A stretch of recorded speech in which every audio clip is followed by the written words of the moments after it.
Gone are the days of kicking the rubber and constantly carrying a pressure gauge to check the health of your tires. Unless you're sporting a vehicle model that's well past the drinking age, most vehicles are now equipped with a tire pressure monitoring system.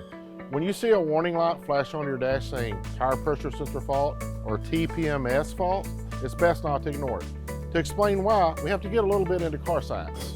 With a tire pressure monitoring system, each tire is equipped with its own sensor. These sensors are mounted to a tire's valve stem and send critical information about your tire to your vehicle's central management unit. Essentially, it's the sensor's job to alert you when your tire has lost a notable amount of air. This could be from simple wear and tear or a more serious issue that requires professional attention.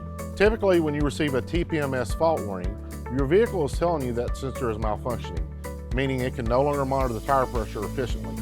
Most of the time, that failure is because the sensor's battery has run out of juice. Also, since your 4 tire sensors are likely all the same age, if one is showing a fault, it's a good bet the rest will follow. If you replace one, you may want to replace them all.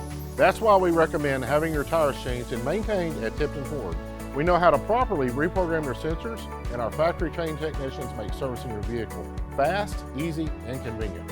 If you're looking for tips on the importance of proper tire pressure, go to @Tipton Ford on YouTube and look for the Tipton Tips playlist. We've covered tire age, the effective road temperatures on your tires, and checking your spare.